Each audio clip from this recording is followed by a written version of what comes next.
মূলে লাফালাফি বেশি করবা না। 12 কোটিতে গাছের গোড়া আসতে নানা দেবে, মামু বাড়ি দিল্লি গিয়ে পড়বা, বাংলার জমিনে জায়গা হবে না। আমাকে কথা বলতেই হবে ইনশাআল্লাহ, কারণ আগামীতে আবার আপনাদের সাথে দেখা হবে কিনা আমি জানি না। কথা বলতেই হবে। আমি দেখতে পাচ্ছি বাংলাদেশের ভাগ্য আকাশে উত্তর গগনে কালো মেঘ জমা হয়েছে, ঝড়ের পূর্বাভাস লক্ষ্য করছি। যদি মোকাবেলা করতে না পারেন সক্ষম ভাবে, এমন অন্ধকার গাঢ় কালো অমাবস্যার রাত আসতে পারে যার সুবে সাদেক হওয়া অসম্ভব। সুতরাং আপনারা কি কাপুরুষের মতো কাফের মুশরিকদের গোলামি করে মরতে চান? বিড়ালের মতো 500 বছর বেঁচে থাকার কোনো লাভ নাই। সিংহের মতো 1 ঘন্টা বাঁচতে চাই। আমাদেরকে বলা হয় সাম্প্রদায়িক উস্কানিমূলক কথা নাকি আমি বলি, পত্রপত্রিকা দিছে না তারা, সাম্প্রদায়িক উস্কানি কথা।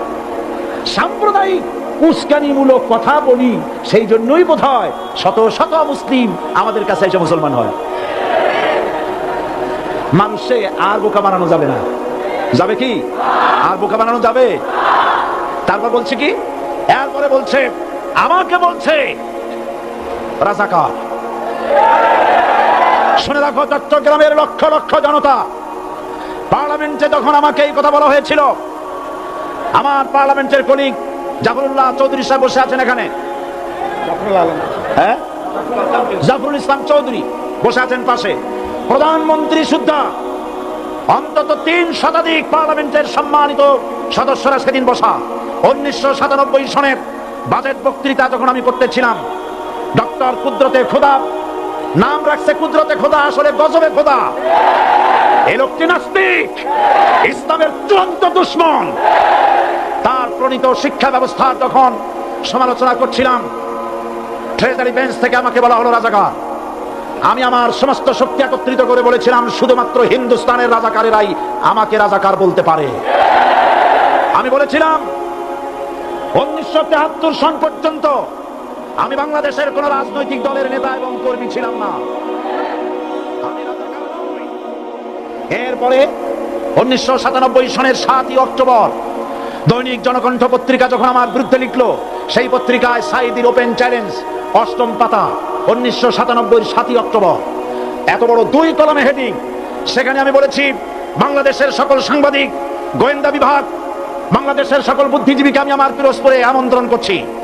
আমার উপস্থিতিতে যদি কেউ প্রমাণ করতে পারে বাংলাদেশের স্বাধীনতা যুদ্ধের বিরুদ্ধে আমার কোনো ভূমিকা ছিল, সজ্ঞানে স্বেচ্ছায় জাতীয় সংসদের সদস্য পদ থেকে পদত্যাগ করব।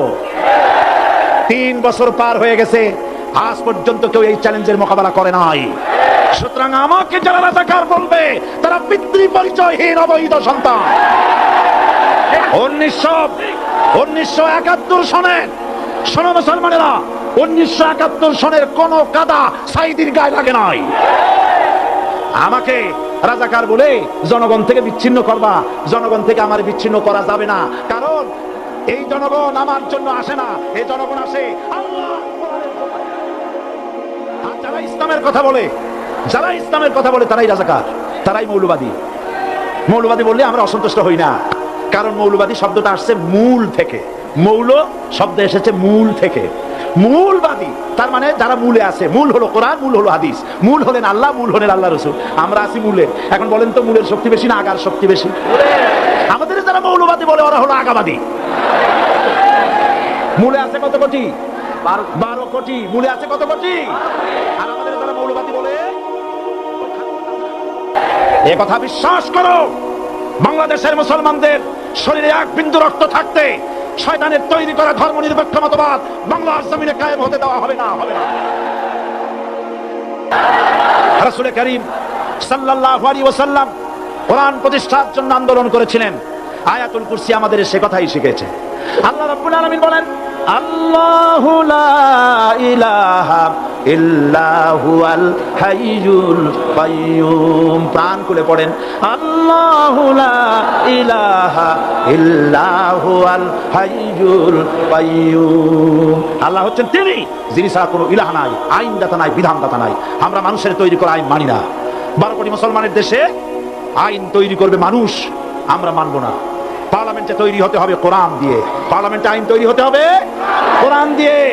সুতরাং ভয় যতই পান আর যতই ষড়যন্ত্র করেন, চার দল যখন একত্রিত হয়েছে, ঐক্যবদ্ধ থাকবে, সরকার ঐক্যবদ্ধভাবে গঠন হবে, নির্বাচন ঐক্যবদ্ধভাবে হবে এবং কোরআন হবে, আল কোরআনের পার্লামেন্ট হবে বাংলাদেশে।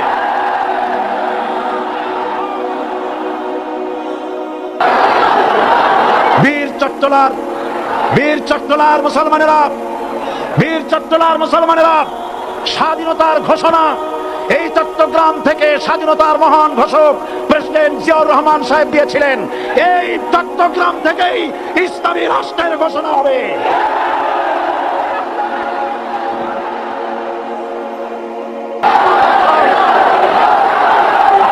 আমি আশাবাদী আপনারা অবশ্যই তা পারবেন। আমি 100% বিশ্বাস করি ইনশাআল্লাহ।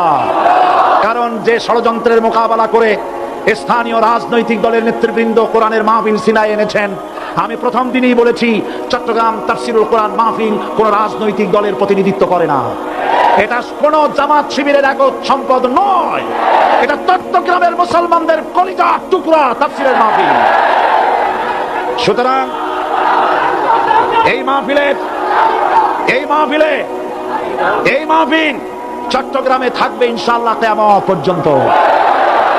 144 ধারা 288 হয়ে গেছে, ষড়যন্ত্র পায় পায় চলে গেছে। আমি ওই সব ছেলেদের বলি, সরকারি দলের ছাত্র হইয়া মুসলমানদের বিপক্ষে যাইও না।